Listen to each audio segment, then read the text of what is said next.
Unjuk rasa penolakan terhadap kebijakan PPKM oleh Badan Eksekutif Mahasiswa Sekota Ambon di depan Balai Kota Ambon, Jalan Sultan Hairun, Sirimau, Ambon, Selasa, tanggal 27 Juli tahun 2021, siang berlangsung ricuh.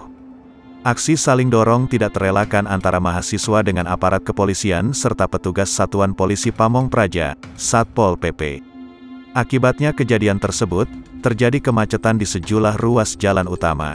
Aksi demonstrasi pada Selasa, tanggal 27 Juli tahun 2021, kali ini adalah unjuk rasa ke-6 yang dilakukan oleh mahasiswa di Kota Ambon.